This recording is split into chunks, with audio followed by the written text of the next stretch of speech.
కారం రంగు రుచితో ఉంటుంది. ఆచి మిరపపొడి అదరగొట్టే కారం రంగు రుచి. అక్రమాలపై విచారణ కొనసాగుతుంది. నిందితులకి గాంధీ ఆసుపత్రిలో వైద్య పరీక్షలు ఇప్పటికే పూర్తయిపోయాయి. నిందితులని కోర్టులో హాజరుపరిచారు సిఐడి అధికారులు. సన్ రైజర్స్ ఫ్రాంచైజ్ ని బెదిరించిన అంశంపై ఈ విచారణ కొనసాగుతుంది. ఇక సిఐడి విచారణలో సంచలన విషయాలు ఒక్కొక్కటిగా వెలుగులోకి వస్తున్నాయి. ఫోర్జరీ సైన్స్ తో పత్రాలు సమర్పించినట్టుగా గుర్తించారు. హైదరాబాద్ క్రికెట్ అసోసియేషన్ లో అక్రమాలపై సిఐడి ఎంక్వైరీ కొనసాగుతుంది. సన్ రైజర్స్ ఫ్రాంచైజ్ ని బెదిరించిన అంశంపై సిఐడి దర్యాప్తులో సంచలన విషయాలు వెలుగులోకి వచ్చాయి. శ్రీచక్ర క్లబ్ తో హెచ్సిఏ అధ్యక్షుడు జగన్మోహన్ రావు సంబంధాలపై సిఐడి అధికారులు అన్ని కోణాల్లో ఆరా తీశారు.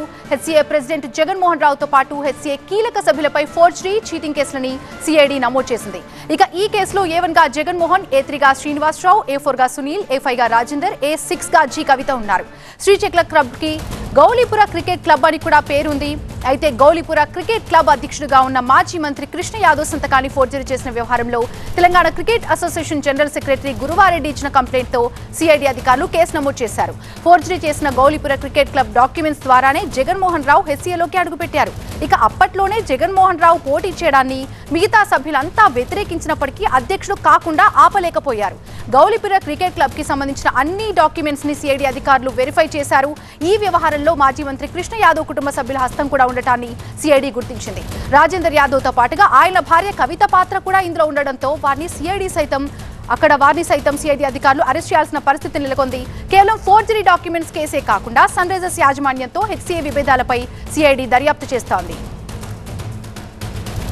పూర్తి అప్డేట్స్ అందించడానికి మా కరెస్పాండెంట్ జ్యోతి సిద్ధంగా ఉన్నారు. జ్యోతి, జగన్మోహన్ రావుకి మరింత ఉచ్చు బిగిసే అవకాశం కనిపిస్తోందా? అండ్ ఎస్ఆర్హెచ్ కేసు కంటే పెద్ద కేసుగా ప్రెసిడెంట్ గిరి మెడకు చుట్టుకోబోతుందా? అసలు ఏం జరుగుతుంది ఈ కేసులో?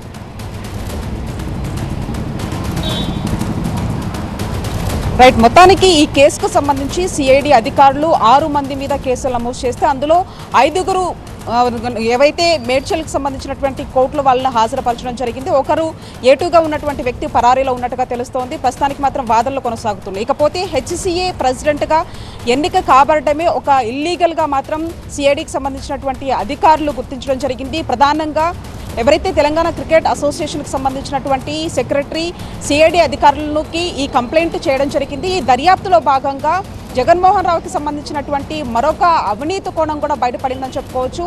ఈ నేపథ్యంలో ఎస్ఆర్హెచ్తో ఏదైతే ఆ టికెట్లకు సంబంధించినటువంటి వివాదం జరిగిందో ఆ వివాదం కాస్త కూడా కొంత రచ్చగా మారిందని చెప్పుకోవచ్చు. ఆ తర్వాత ఈ యొక్క బండారం అంతా కూడా బయటపడింది. అంటే హెచ్సిఏ ప్రెసిడెంట్గా ఎన్నిక కావడానికి ఏదైతే తను ప్రెసిడెంట్గా కావాలి అని అంటే ఏదో ఒక క్రికెట్కి సంబంధించినటువంటి క్లబ్లో ఒక అధ్యక్షుడిగా పనిచేయాలి.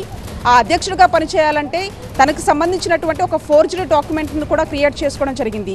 అందులో ప్రధానంగా గౌలీపురకు సంబంధించినటువంటి క్రికెట్ క్లబ్లో కృష్ణయ్య అనే ఎవరైతే ఒక వ్యక్తి ఉన్నారో అతనికి సంబంధించినటువంటి సోదరుడైనటువంటి రాజేంద్ర యాదవ్, అంతేకాకుండా భార్య కవిత, ఇద్దరు కూడా జగన్మోహన్ రావుకి సహకరించారు. ప్రధానంగా ఆ క్రికెట్ క్లబ్కు సంబంధించి శ్రీచక్ర క్రికెట్ క్లబ్ అని ఒక క్లబ్ని క్రియేట్ చేసి దానికి సంబంధించి పూర్తిగా కూడా డాక్యుమెంట్స్ని అంటే ఫోర్జరీ చేసి హెచ్సిఏకి సంబంధించినటువంటి ప్రెసిడెంట్గా ఎన్నికయ్యారు. ఈ అంశాన్ని అంతా కూడా తెలంగాణ క్రికెట్ అసోసియేషన్కి సంబంధించినటువంటి సెక్రటరీ సిఐడి దృష్టికి తీసుకెళ్లారు. ఈ నేపథ్యంలోనే ఏదైతే ఇటీవల కాలంలో జరిగినటువంటి ఐపీఎల్ మ్యాచ్కి సంబంధించి ఎస్ఆర్హెచ్ ఇప్పటికీ బీసీఐకి సంబంధించినటువంటి ఒక లేఖను కూడా రాసింది. ఎందుకంటే హోమ్ గ్రౌండ్గా మేము హైదరాబాద్ని భావిస్తూ ఉంటాము, కానీ హెచ్సిఏ అక్కడ మమ్మల్ని తీవ్ర ఇబ్బందులు గురి చేస్తుంది. ఇప్పటికే 10% టికెట్లు కూడా ఇచ్చాము, ఇంకా అదనంగా 10% సంబంధించినటువంటి టికెట్లను అడుగుతోంది. కాబట్టి ఆ ఒత్తిడి మేము తట్టుకోలేకపోతున్నాము, ఇక్కడ నుంచి మేము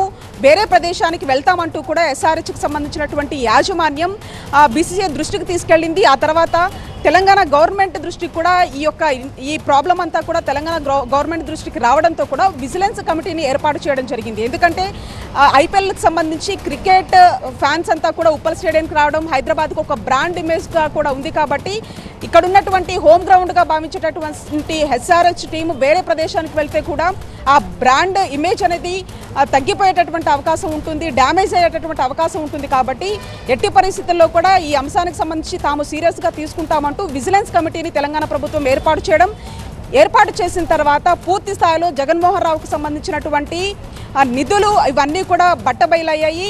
ఈ నేపథ్యంలో పూర్తి స్థాయిలో అటువైపు ఎవరైతే జగన్మోహన్ రావుతో పాటు సిఇఓగా ఉన్నటువంటి సునీల్ ఇంకా ఇతర మెంబర్స్ ఎవరైతే ఉన్నారో వాళ్ళందరినీ కూడా అరెస్ట్ చేశారు. ప్రస్తుతానికి వాదనలు కొనసాగుతూ ఉన్నాయి. తర్వాత మరికొద్దిసేపట్లో కూడా కోర్టు తీర్పు ఇవ్వబోతోంది.